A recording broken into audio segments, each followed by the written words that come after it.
Welcome to Sana's kitchen. இன்னைக்கு நம்ம வீடியோவில் ஒரு ஹெல்தியான ஸ்டார்டர் ரெசிபி தான் பார்க்க போகிறோம். பன்னீர் ஸ்டஃப்ட் கிரில்டு மஷ்ரூம்ஸ் எப்படி பண்ணலான்னு பார்க்கலாம் வாங்க. கிரில்டு மஷ்ரூம்ஸ்குள்ளே வைக்கிறதுக்காக நான் ஒரு பன்னீர் ஸ்டஃபிங் ரெடி பண்ண போகிறேன்.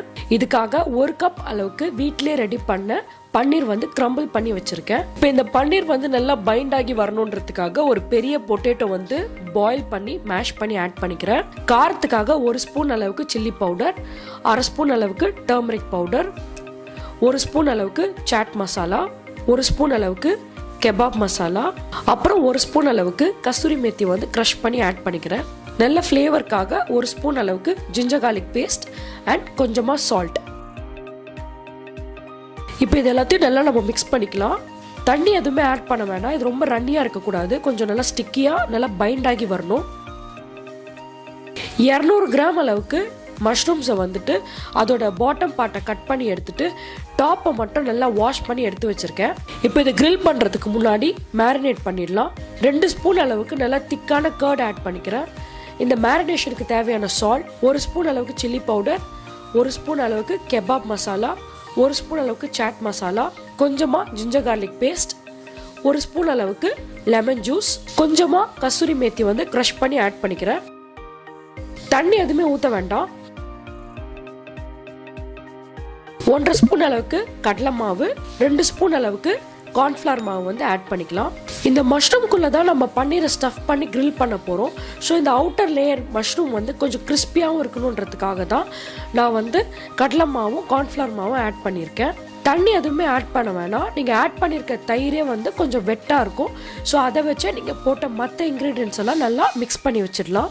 இப்போ இந்த மஷ்ரூம் ஒரு 15 to 20 மினிட்ஸ் அளவுக்கு நல்லா ஊறட்டும். இப்போ இந்த கிரில்டு மஷ்ரூம்ஸ் கூட நம்ம கேப்சிகமும் கிரில் பண்ணலாம். 1 ஸ்பூன் அளவுக்கு தயிர், கொஞ்சமாக சால்ட், 1 ஸ்பூன் அளவுக்கு lemon juice, kebab masala, turmeric powder, chilli powder 1 spoon அளவுக்கு, 2 ஸ்பூன் அளவுக்கு கடலை மாவு ஆட் பண்ணிக்கிறேன், 1 ஸ்பூன் அளவுக்கு கார்ன்ஃப்ளவர் மாவு ஆட் பண்ணிக்கிறேன். கொஞ்சமாக கஸ்தூரி மேத்தி க்ரஷ் பண்ணி ஆட் பண்ணிக்கலாம். கொஞ்சமாக சாட் மசாலா ஆட் பண்ணிக்கிறேன். இப்போ இதெல்லாம் நல்லா மிக்ஸ் பண்ணிடலாம். மஷ்ரூம் நம்ம எப்படி மேரினேட் பண்ணோமோ அதே மாதிரி தான் நம்ம கேப்சிகமும் மேரினேட் பண்ணி வச்சுருக்கோம். தண்ணி எதுவுமே ஆட் பண்ணாமல் அந்த கர்டில் இருக்கிற மாய்ஸ்சரே வச்சு நம்ம நல்லா மிக்ஸ் பண்ணி வச்சிடலாம். இப்போ மேரினேட் பண்ணியிருக்க மஷ்ரூம் பீசஸ்லாம் எடுத்து அதுக்குள்ளே நான் சின்ன சின்னதாக கட் பண்ணி வச்சுருக்க சீஸ் பீசஸ் ஆட் பண்ணுறேன். இதுக்கு மேலே சின்ன சின்ன போர்ஷன்ஸாக நம்ம ரெடி பண்ணி வச்சுருக்க பன்னீர் மிக்சரை ஸ்டஃப் பண்ணி வச்சிடலாம்.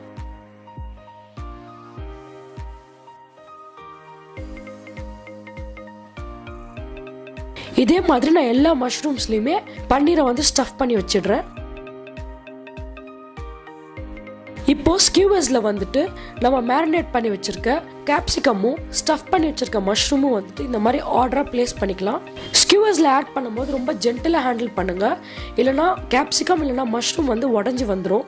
நம்ம மேரினேட் பண்ணி ஸ்டஃப் பண்ணி வச்சிருக்க எல்லா கேப்சிகம் அண்ட் மஷ்ரூமும் இந்த மாதிரி ஸ்கியூவர்ஸில் நான் இந்த மாதிரி குத்தி வச்சிருக்கேன். இப்போ இந்த மஷ்ரூம்ஸ்லாம் கிரில் பண்ணுறப்ப மேலே அப்ளை பண்ணுறதுக்காக பட்டர் அண்ட் ஆயில் வச்சு ஒரு மிக்சர் ரெடி பண்ணலாம். ஒரு சின்ன கப்பில் 1 ஸ்பூன் அளவுக்கு மெல்டட் பட்டர் ஆட் பண்ணிவிட்டு அதில் 1 ஸ்பூன் அளவுக்கு ஆயில் ஆட் பண்ணியிருக்கேன். ஃப்ளேவரை கொஞ்சம் என்ஹான்ஸ் பண்ணுறதுக்காக 1 ஸ்பூன் அளவுக்கு ஆரிகானோ அண்ட் 1 ஸ்பூன் அளவுக்கு சில்லி ஃப்ளேக்ஸ் ஆட் பண்ணியிருக்கேன். உங்களுக்கு கொத்தமல்லியோட ஃப்ளேவர் பிடிக்கும்னா அதுவுமே இந்த மாதிரி பொடி பொடியாக நறுக்கி நீங்கள் ஆட் பண்ணிக்கலாம். இப்போ இது நல்லா மிக்ஸ் பண்ணி வச்சுக்கோங்க. இப்போ இந்த ஸ்கியூவர்ஸில் இருக்க மஷ்ரூம் அண்ட் கேப்சிகம் மேலே எல்லா சைடுமே நான் ரெடி பண்ணி வச்சுருக்கேன் இந்த பட்டர் மிக்சரை நான் அப்ளை பண்ணியிருக்கேன். எல்லா சைடுமே ஒரு 2 to 3 நிமிஷம் நல்லா சுற்றி வேக வைங்க. ஸ்டார்டிங்கில் ஒரு 1 to 2 மினிட்ஸ் நான் ஹை ஃப்ளேமில் கிரில் பண்ணிக்கிறேன். அதுக்கப்புறம் நம்ம எல்லா சைடும் வேக வைக்கும் போது கொஞ்சம் மீடியம் டு ஹை ஃப்ளேம் வச்சுக்கலாம். ஓரளவுக்கு எல்லா சைடுமே ப்ரௌன் ஸ்பாட்ஸ் வந்ததுக்கப்புறம் கொஞ்சம் ஃப்ளேமை மீடியமாக வச்சுக்கோங்க, இல்லைனா சீக்கிரம் கரிஞ்சிரும். அவ்வளோதான். மொத்தமாக ஒரு 5 to 6 நிமிஷம் அளவுக்கு எல்லா சைடும் நல்லா நான் சுற்றி வேக வச்சுட்டேன்.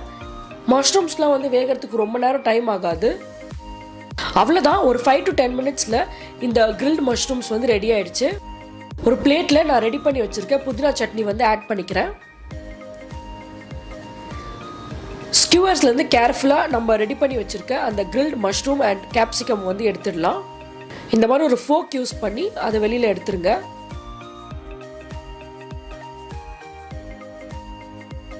கூட வச்சு சாப்பிட்றதுக்கு ஒரு ஆனியன் லச்சா சாலட் ரெடி பண்ணியிருக்கேன்.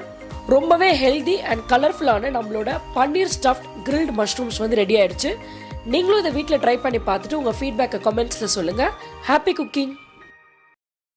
இந்த ரெசிபி பிடிச்சிருந்துச்சுன்னா லைக் பண்ணுங்கள், ஃப்ரெண்ட்ஸ் அண்ட் ஃபேமிலியோட ஷேர் பண்ணுங்கள், என்னோட சேனலை சப்ஸ்கிரைப் பண்ணுங்கள். தேங்க்யூ.